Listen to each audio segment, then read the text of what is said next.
Salut tout le monde, c'est Priscilla du local de Pella. Je suis éducatrice à l'enfance et aujourd'hui, je vous explique comment ne pas perdre patience avec un enfant. Il y a certaines personnes qui semblent avoir une capacité innée à être solide devant un enfant qui s'oppose. Moi, non. Moi, je tremble. Je suis une feuille. Ça vient me chercher, ça vient me faire shaker par en dedans. Et je vais vous expliquer aujourd'hui depuis quand et pourquoi j'ai arrêté de me sentir de cette façon-là. Et ça commence par une histoire. Donc, c'est la dernière fois que j'ai perdu le contrôle de mes émotions avec un groupe. J'espère que c'est la dernière fois, j'espère sincèrement. Mais je venais tout juste de commencer à mon nouveau CPE, le CPE où je travaille en ce moment. Et j'ai perdu totalement le contrôle de mon groupe.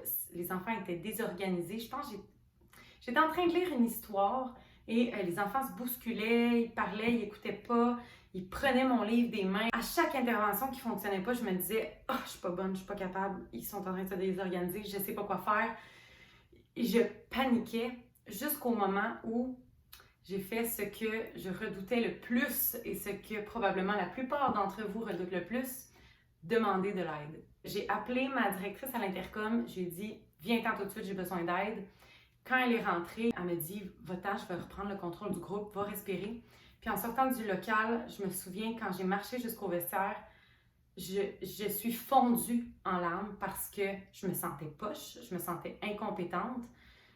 J'avais honte, terriblement honte et j'avais échoué. J'ai échoué à faire ma job, je suis pas capable de faire ma job, je vais démissionner, je suis pas capable. Donc, j'ai fondé en larmes et c'est à ce moment-là que ma collègue Nathalie, que j'aime de tout mon cœur, est venue m'enseigner une leçon que je vais jamais oublier.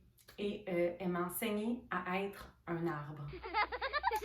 Je sais, ça sonne stupide, mais c'est une des plus belles choses que vous allez entendre aujourd'hui, en tout cas. Pour être un arbre.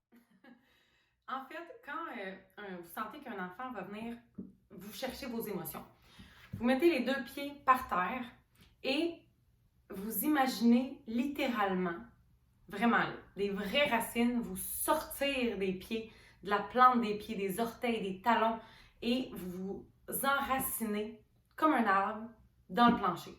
Imaginez-vous, vous en allez dans la forêt et vous essayez de pousser un arbre avec un gros tronc. Vous le poussez.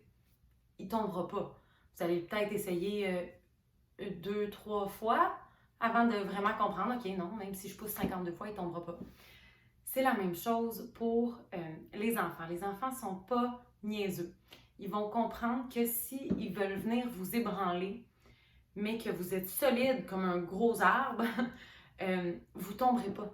Donc, ça ne lui sert à rien de continuer. Puis quand je parle d'être solide devant un enfant, c'est pas d'être froide. Oui, un arbre, c'est solide, mais il y a les branches, les feuilles qui volent au vent, donc c'est chaleureux, c'est beau, on se sent bien auprès d'un arbre et on se sent en sécurité auprès d'un arbre. Est-ce que vous iriez vous asseoir pour lire un livre en dessous d'un arbre qui est à une racine de tomber?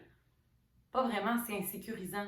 Mais tandis que si vous êtes un arbre solide, les enfants vont être attirés vers vous, ils vont se sentir bien, ils savent que vous ne leur tomberez pas sur la tête avec votre perte de contrôle ou votre perte de patience. Donc, c'est vraiment de prendre le temps, de prendre des grands respires, de s'ancrer dans le sol et de se dire « Je suis chaleureuse, je suis présente, mais je suis solide et je ne vais pas tomber sur toi. » Pour moi, parce que moi, j'aime pas ça tomber et c'est pas bon pour toi aussi parce que tu n'es qu'un enfant, je n'ai pas à tomber sur ta tête.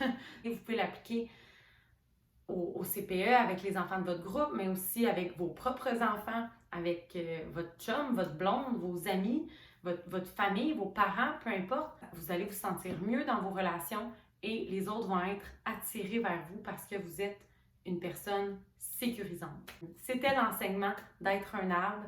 Et c'est comme ça que moi, je ne perds plus patience avec les enfants, je ne perds plus le contrôle de mes émotions.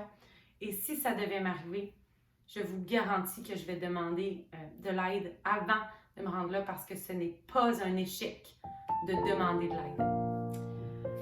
Bonne journée!